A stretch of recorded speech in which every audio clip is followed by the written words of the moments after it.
here to give you a kind of geographical... From the Joshua album. Okay, the track's called Where the Streets Have No Name, but before that, an exclusive interview with Paul Gambaccini. We're here at the Hippodrome in Paris talking to Paul McGuinness, the manager of U2. Paul, I'm wondering if on this day of celebration you have reason to party about Island Records. Well, obviously we wish we were at the party, but as you can see, we've got something going on here. That's right. A few revelers. The biggest gig ever in France, I'm told? Apparently this is the largest ever outdoor concert to be held in France. We had to announce a sellout 2 or 3 days ago because if people turn up at the door, we can't accommodate them. There are 70,000 people out there.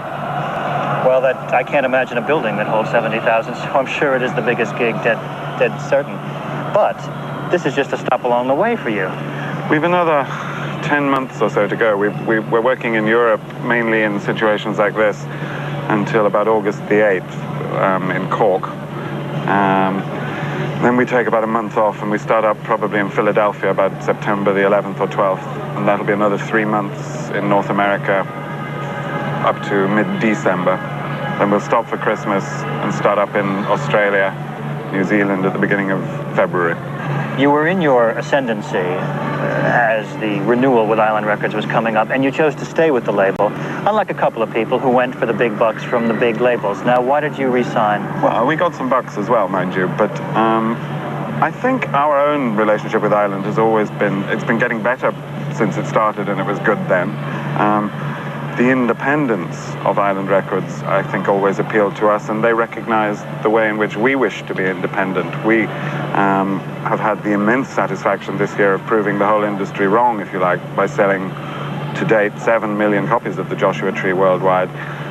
People used to come to me when we were renegotiating with Island and say, Island will never be able to ship or sell those sort of quantities, and we can.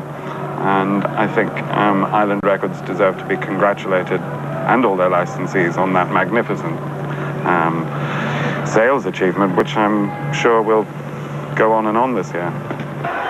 We're here on stage with The Edge from U2. We've just heard Paul McGuinness, your manager, say how pleased he is with Island's performance with the Joshua Tree album. Do you share his enthusiasm?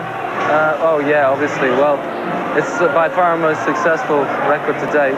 #1 in the States for, what, 9 weeks, something like that. #1 in most European countries. So we're over the moon about it. But this is great. I mean, listen to them. This is the best audience in the world.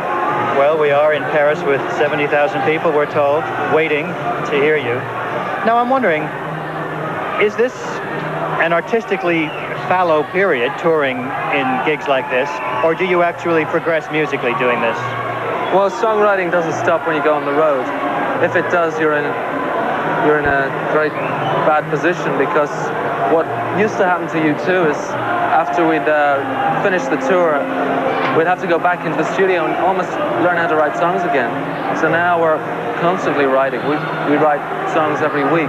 Hopefully for the next record we'll have even more to choose from than for the Joshua Tree. We had like maybe 30 songs. Do you think the next album will be a studio album or a live one? That's a good question. There's a lot of people talking about a live record, but I think if it is a live record, it'll have original material on it, some new songs, maybe put into the set. This is an idea that we've been putting around for a while,